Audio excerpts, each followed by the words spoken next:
Ça y est, c'est vendredi soir, 18 h. Nous sommes sur les plateaux de Mon Quotidien TV, dans les locaux de Eanet, à la Garenne-Colombe. Et on remercie Guylain Arbello qui nous accueille dans ses locaux. Et ce soir, nous nous retrouvons aux côtés de Crazy. Bonsoir Crazy. Bonsoir. Alors j'ai envie de dire quelque chose dès le début de l'émission, mais tous les deux, on ne se connaît pas. On se connaît pas. On se connaît pas. Alors est-ce qu'il n'y aurait pas une petite anecdote, même une très grosse anecdote à nous raconter derrière cette phrase? Qu'est-ce qu'elle représente pour toi?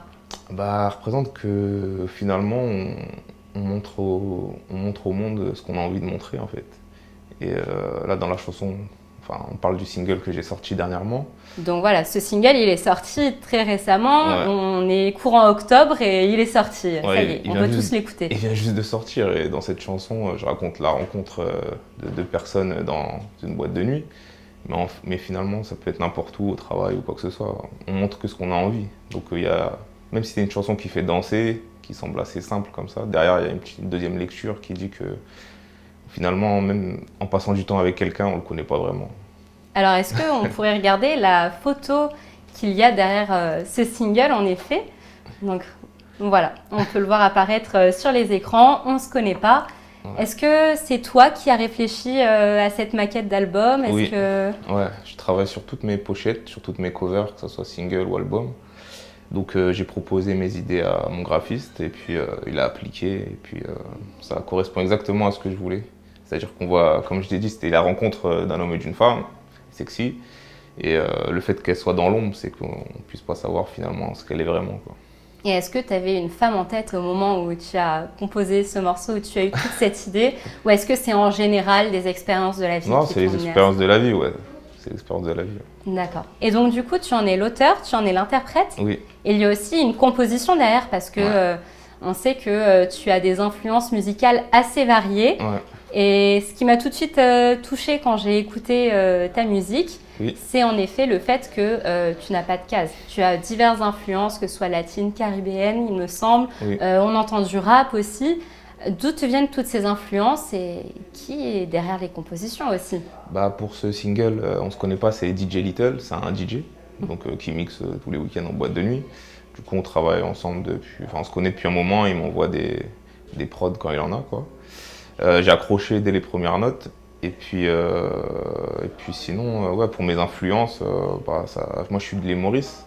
Donc à l'île Maurice, déjà on écoute tout, que ce soit du Sega, la musique locale, mais aussi ça peut être du reggae, ça peut être la variété française, ils aiment beaucoup ça. Et puis j'ai des amis qui sont portugais, donc on va dans des boîtes de nuit portugaises, donc la musique latine. Encore aujourd'hui? Ouais, tu vas encore en boîte de nuit? Non, là j'y vais plus trop. Dans l'influence du moment? J'aimerais bien y aller plus souvent, mais là j'y vais plus trop. Et pour quelle raison? Parce que je suis papa, j'ai 2 enfants, j'ai une belle vie de famille. Et puis j'ai du boulot quand même aussi. J'ai pas mal de choses à faire, donc j'ai pas trop le temps. Mais c'est vrai que j'ai beaucoup traîné dans les soirées latines. Et puis après des soirées caribéennes aussi. Donc c'est un mélange de tout ça. Puis j'aime bien aussi la variété française. La variété française? Ouais. Tu peux nous citer des artistes? Ouais, bah, j'aime bien, je sais pas, Alain Souchon, Laurent Voulzy, Francis Cabrel. On est vraiment sur des artistes à texte voilà. qui t'influencent dans tes textes également? Ouais, je pense, ouais. Pour moi, la variété française, c'est du texte, plus que du chant, pour moi. Et le rap, est-ce que c'est aussi du texte? Ah oui, c'est du texte. De nos jours encore, tu penses que… Bah oui, je pense, oui. Après, il y a tellement d'artistes, donc voilà. C'est pas forcément ce qui est mis en avant qui représente tous les artistes, je pense. Donc il y a ce qu'on vend, voilà, et puis il y a d'autres artistes qui écrivent bien, je pense aussi, qu'on connaît peut-être moins, ou il y en a quand même qu'on connaît. Après, c'est à chacun d'aller chercher aussi, il y a tellement de choses. Et alors, par rapport, tu parlais de sorties en boîte avec les amis, mais derrière, on ne se connaît pas. Derrière aussi, tu m'as parlé depuis 2019 d'un album, mais qu'on ne peut plus entendre, à part un single qui s'appelait, voilà, un album tombé du ciel. Ouais. Qu'est-ce qui s'est passé au niveau technique? Parce que forcément, c'est de qualité ce que tu fais. On entend vraiment qu'il y a un gros travail derrière, un gros travail technique, donc tu dois être entouré. Tu enregistres comment? Qui est derrière le mixage, derrière tout ça? J'enregistre dans un studio qui s'appelle Noble Studio, qui est sur Paris. Et puis j'ai un super ingé son. Donc voilà, c'est un bon studio. Et puis c'est un partage surtout. C'est pas juste j'y vais et puis je balance ce que j'ai à balancer, ça s'arrête là. Je sais ce que je dois faire. Et puis une fois que les voix sont posées, là on commence vraiment à faire en sorte d'upgrader le tout. Et c'est un échange aussi avec mon ingé son. D'accord. Et donc au niveau justement de ce travail de mixage, vers quelle technique tu t'orientes? Est-ce que tu fais appel justement, on entend beaucoup de nos jours, par exemple le vocodeur, l'autotune. Ouais. Est-ce que tu fais appel à ce genre Ouais, après ça dépend des sons, mais c'est-à-dire qu'il y a des sons où le maître, ça va vraiment rajouter quelque chose au son, tu vois. D'accord. Comme un peu de sel, un peu de poivre sur un plat, tu vois. Okay. Et il y a des fois, c'est mieux de l'enlever parce que ça apporte pas grand-chose. Donc c'est vraiment au cas par cas, tu vois. Au cas par cas, une réflexion. Moi, je me dis pas quand je vais faire un son, je vais faire ci, je vais faire ça. D'accord. Ça sort et puis après on fait au mieux à l'oreille. Donc c'est pas par rapport, parce que c'est vrai que de nos jours on en entend beaucoup dans les musiques, surtout dans le rap, les artistes ont tendance à beaucoup l'utiliser. Toi c'est vraiment un choix artistique de te dire voilà, là ça enrichit la musique. Voilà, c'est ça. Ouais. Tout est au bénéfice du son en fait. Si à l'oreille ça sent mieux, peu importe ce que c'est, on va le rajouter. Et t'as baigné dans la musique? Ou est-ce que ça t'est venu du jour au lendemain, une envie? En fait, d'écrire des textes, ça m'est venu du jour au lendemain. C'était vraiment pas prévu. T'avais quel âge? J'avais, je crois, 23 ans, je crois. Et depuis que j'ai commencé, j'ai jamais arrêté d'écrire des textes. Mais avant, ça m'était jamais venu à l'idée. C'est avec des potes, un jour, on galérait et j'ai écrit mes premières rimes, mais c'était nul. C'était quoi, tu t'en souviens? Je sais plus, on était en voiture avec des potes et on galérait. Bref, c'était des trucs de jeunesse, quoi. Et j'écrivais des rimes, c'était naze. Et après, comme j'aime pas perdre et tout ça, je me suis dit pourquoi j'écris des trucs nuls, je vais essayer d'écrire mieux. Et puis je me suis pris au jeu tout seul. Et puis même quand j'étais plus avec mes potes, j'écrivais tout seul dans ma chambre au final. Au début, c'était avec eux. Et puis au final, après, c'était. Prendre au jeu. Voilà, c'est ça. Et à quel moment tu as eu envie de partager ces textes? Ouais, j'ai mis du temps. Au début, j'avais honte. T'avais quel âge du coup? 23? Ouais, pareil, en fait, ça a duré. Dès que j'ai commencé mes premiers textes, je crois en 6 mois, j'ai rempli des cahiers direct. Ah oui. Et après, j'avais honte. Et puis après, j'avais d'autres potes qui faisaient des freestyles de rap. À l'époque, j'habitais à Vigneux-sur-Seine, dans le 91. Donc parfois, on se rejoignait devant chez moi, dans mon hall ou des trucs comme ça. Et puis on commençait à freestyler, et puis je voyais que ça passait bien en fait. Au début je me suis dit on va se moquer de moi, et puis on se moquait pas de moi, on me disait ah ouais c'est lourd, et puis je disais ah, si ça c'est lourd alors que moi je trouve ça nul, donc je vais essayer de faire encore mieux. Et puis tous les soirs, tous les 2 soirs, on revenait avec des nouveaux textes, on rappait, et puis jusqu'au jour où il y a quelqu'un qui m'a dit ouais mais en fait viens on va au studio, enregistre-les tes sons, tu vois. Et puis j'ai enregistré mes premiers sons de rap. Mais même dans mon premier son de rap, j'avais déjà une mélodie au refrain, je chantais déjà dans le refrain. D'accord. Donc j'ai commencé à écrire en rappant, et dès que j'étais au studio, direct j'ai chanté sur tous mes refrains pratiquement. Ouais, tu as ressenti finalement ce besoin de chanter, d'apporter la touche mélodique, parce que c'est vrai qu'on entend des mélodies aussi dans tes musiques. On entend bien par rapport à... Je fais plus de chant que de rap maintenant, en vrai. D'accord. Et qu'est-ce qui t'a mené à ça? C'est le son, je peux pas l'expliquer. Tu peux pas l'expliquer? Parce qu'il y a des sons que j'ai rappés en l'enregistrant, et à la fin de la session, j'ai réécouté, j'ai dit ouais mais ça peut être mieux, et je refais une session avec le même texte mais je chante. Et là je trouve que c'est mieux. Donc ça dépend en fait, ça dépend. Comme je te disais au début, si le son il est mieux quand je rappe, je le garderai en son rappé. Bien sûr. Si le son il est mieux quand je chante, je le garderai en son chanté en fait. D'accord, entendu. Pas de calcul. Et du coup tu mets combien de temps à enregistrer, admettons, un morceau Souvent, on va dire tout ce qui est prise de voix bien propre, il y en a pour 2 heures. Ça dépend de la difficulté du son, tu vois, si je mets plein de voix, si je mets des harmonies, si je mets, tu vois, des ambiances, ça peut être plus long. 2-3 heures, on va dire, en moyenne. Et après, pour le mix, ça dépend, c'est pareil, je pense, il y a au moins 3-4 heures de mix intense pour qu'à la fin, on soit content. Et souvent, je ressors avec le mix, un premier mix, j'écoute le son dans ma voiture pendant une semaine, et je note tout, ce qui va pas, ce qui va, je reviens, je refais encore du mix, après je réécoute encore, et après je reviens et là on fait le mastering souvent. Ouais, c'est une vraie collaboration du coup pour réussir à obtenir le son que tu veux. Ouais, là je suis sur un son par exemple en ce moment, ça fait 2 mois que je l'ai enregistré, puis il y a la basse qui me plaît pas, j'ai demandé à un de mes beatmakers de refaire la basse, il y a un truc qui me plaît pas, j'ai demandé à un autre de me refaire un truc. Et là, je dois retourner au studio pour rajouter ces éléments.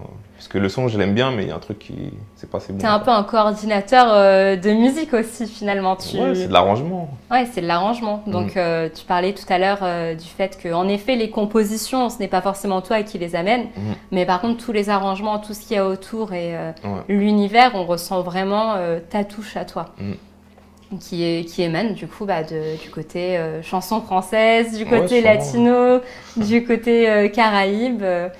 Et est-ce que tu aurais envie de t'essayer à d'autres genres encore, d'autres influences, les apporter dans tes morceaux ou... Ouais, moi je me refuserais. Hein.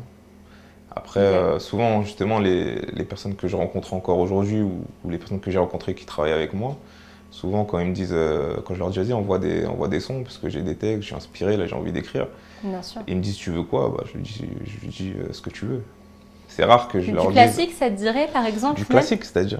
La musique classique, je sais pas, des reprises de Vivaldi, de Jean-Sébastien Bach, des choses comme ça. Ce seraient des challenges qui te feraient vibrer? Faut voir. Hein. Si je pense que je vais gâcher le son et que ça va donner quelque chose d'inaudible, je vais même pas essayer, tu vois. Ouais, tu restes vraiment... Non, il faut que je respecte la musique, tu vois. Donc, mais après, si je me dis que je peux rapporter une petite touche crazy, un petit truc qui peut être sympa, je le ferai. Mais si je vois que c'est pas dans mes cordes... Alors, la touche crazy. Alors, crazy, d'où te vient ce nom, un pseudonyme ou un nom, un vrai nom, je ne sais pas. Comme je te disais, j'ai commencé à écrire tard. Du coup, je pensais pas qu'un jour je serais là à faire des interviews comme j'en ai déjà fait ou quoi, tu vois. Mais et puis j'ai commencé à écrire mes chansons, et puis j'étais au studio, et puis il fallait trouver un nom. et puis comme moi, quand je fais quelque chose, je m'investis toujours à fond. Et je trouvais que c'était un peu fou de faire tout ça. Du coup, je me suis mis crazy, mais sauf que j'ai pas mis le Y à la fin, parce que je suis pas complètement fou non plus. Donc du coup, j'ai mis un I. T'es fou, mais avec un petit, pas un grand Y. Voilà, c'est ça, avec un petit I, tu vois. Donc, et du coup, on peut te retrouver sur les réseaux sociaux aussi, il me semble. Où est-ce qu'on peut trouver tes sons et où est-ce qu'on peut te suivre, toi? Mes sons, tu peux les retrouver sur toutes les plateformes de streaming. Donc sur Spotify, j'ai mon profil Crazy. Sur Deezer, Apple Music, Amazon, YouTube Music, tout ce que tu veux. J'ai ma chaîne YouTube, donc Crazy officiel, où j'ai pas mal de clips. Je crois que j'en ai je sais plus combien, mais il y en a pas mal. D'ailleurs, en ce moment même, on peut retrouver les réseaux sociaux, justement, qui s'affichent en bannière. Vous pourrez les consulter, vous qui nous regardez. Et voilà, donc sur mes réseaux sociaux, Instagram, Crazy-officiel, _. Facebook, Crazy officiel aussi. Snapchat, Crazy officiel, TikTok, Crazy_TV. Donc j'essaie de commencer à mettre des contenus plutôt intéressants sur TikTok aussi. Et voilà. Mais alors du coup, tu exploites quand même beaucoup de réseaux sociaux, que ce soit les plateformes de streaming ou les réseaux sociaux de contenu autre que musical. D'ailleurs, j'imagine, des fois, peut-être tu partages des petits moments de ta vie pour tes fans ou... Parfois, j'essaie, ouais. C'est un truc que j'ai du mal. Je suis assez pudique finalement. Donc maintenant qu'il y a des stories, c'est plus facile parce que ça reste pas sur les réseaux. C'est-à-dire que tu mets ta story et puis ça dure 24 heures, après ça disparaît. Donc là, je peux mettre des petits moments de ma vie. Mais j'ai du mal. Je me force un peu. Tu te forces. Ouais, mais est-ce que tu te mets une limite par rapport à ta vie personnelle? Justement, tu disais que tu étais papa, que tu avais une vie bien remplie par rapport à ça. Oui, je me mets des limites. Ouais.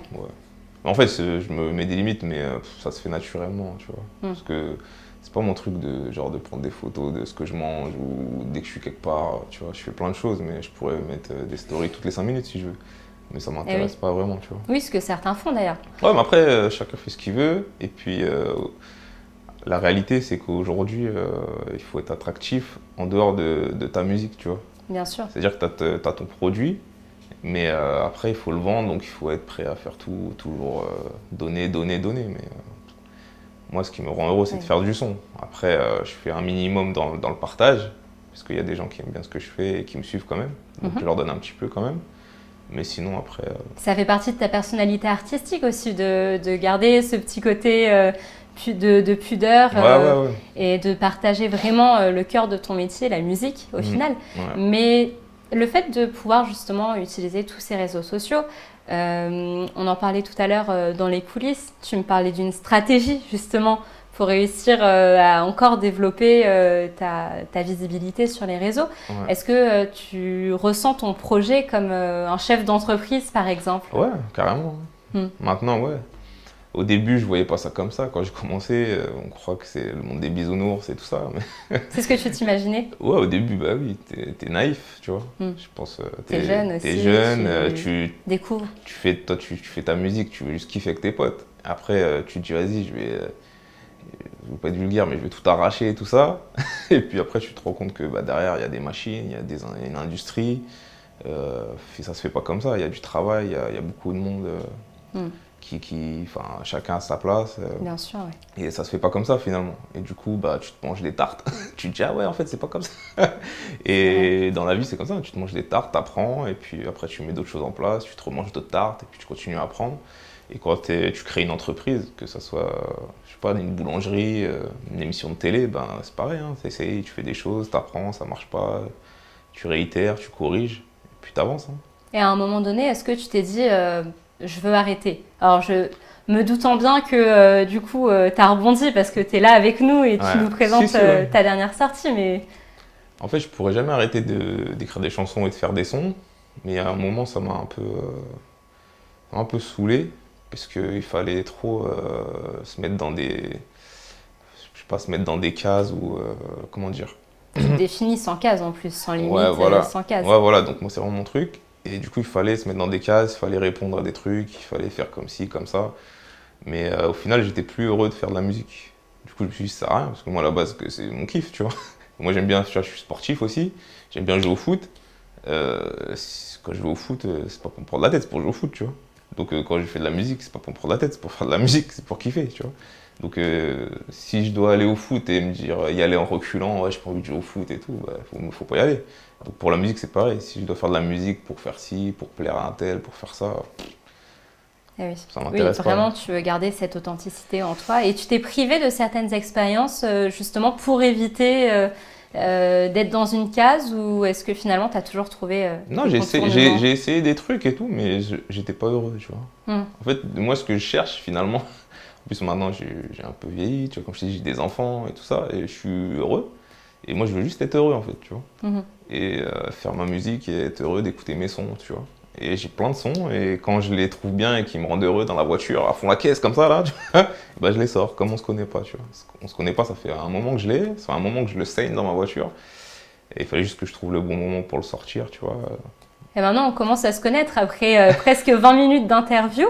Est-ce que si tu devais recommencer ton parcours, tu ferais tout pareil? Tu changerais des choses? Si, je pense qu'il y a des choses que je changerais. Mais en même temps, ce qui fait ce que je suis aujourd'hui, c'est tout ce que j'ai raté, tu vois. Et je suis content de ce que je suis aujourd'hui, tu vois. Donc, je suis pas sûr finalement. D'accord, et finalement, tu dis, on est tombé, mais on s'est relevé, et c'est ce qui fait que tu es toi. Ouais, si j'aurais dû changer quelque chose, c'est peut-être que je me serais professionnalisé plus tôt, mais malheureusement, si j'avais pas fait les erreurs, j'aurais pas pu comprendre qu'il fallait que je me professionnalise, donc ça se mord la queue, tu vois. Et donc, par rapport aux perspectives, ce que tu souhaites pour la suite, qu'est-ce qu'on peut te souhaiter? Qu'est-ce que Mon Quotidien TV, toute l'équipe peut te souhaiter? Bah moi, ce qu'on peut me souhaiter, c'est que les gens écoutent ma musique, hein, en fait, tu vois. Donc moi, je suis crazy, je suis un artiste, mais ce que j'aime bien, c'est faire de la musique. Donc écouter la musique, quoi. J'ai plein de sons qui vont sortir, je vais faire des clips, tout ça, donc juste écouter, kiffer avec le son, ça me va. Hein. Et donc par rapport au clip, justement, t'en as fait déjà? Oui. Et tu vas en refaire, tu me disais. Comment tu les fais, tes clips? Comment je les fais? Bah déjà, comme je fais beaucoup de sons, parfois j'ai envie de tout clipper, mais tu peux pas, parce que c'est des budgets. Mais j'essaie de réfléchir aux sons qui racontent un peu des histoires pour pouvoir les mettre en images. Et puis ensuite, je discute avec mes réalisateurs. Et puis on échange pareil, comme quand je vais en studio. C'est-à-dire que moi j'ai mes idées, et puis après j'attends leurs idées. Et puis après on fait un mélange d'idées, et puis on essaie de mettre ça en image, tu vois. Et alors, on a parlé du coup de On ne se connaît pas, le dernier single qui est sorti. Mais est-ce que tu as une chanson fétiche parmi toutes tes compositions? Oui, de toi. Je crois que je les aime toutes, hein. Après, j'ai une chanson qui s'appelle M'envoler. D'ailleurs, il y a le clip sur YouTube. C'est vrai que ça, c'est une de mes plus belles chansons, je pense. Mais sinon, je les aime toutes, tu vois. Franchement, ils racontent toutes quelque chose de différent. Il y a toujours de moi dans chaque chanson. Et puis, c'est toujours des petites facettes de moi. Donc, Très bien. Bah, écoute, en tous les cas, merci beaucoup pour cet échange. On est déjà arrivé à la fin de ces 20 minutes d'interview très intéressantes. Merci Crazy. Merci à toi. N'oubliez pas, vous pouvez le retrouver sur les réseaux sociaux, YouTube, TikTok, Instagram, Facebook et je dois certainement en oublier. Toutes les plateformes de streaming, on ne l'oublie pas non plus. Ouais. Abonnez-vous. Abonnez-vous, n'oubliez pas, abonnez-vous à Crazy, abonnez-vous à Mon Quotidien TV. Et j'en profite d'ailleurs pour remercier Élise qui nous a maquillés aujourd'hui. J'en profite pour remercier Jean-Sébastien Rouchet de Atoukam, Patrice Batman de Griffe Productions. J'en profite pour remercier Cyril à la réalisation et tous nos collègues. Je vous souhaite une agréable soirée et vous dis à la semaine prochaine pour une nouvelle émission.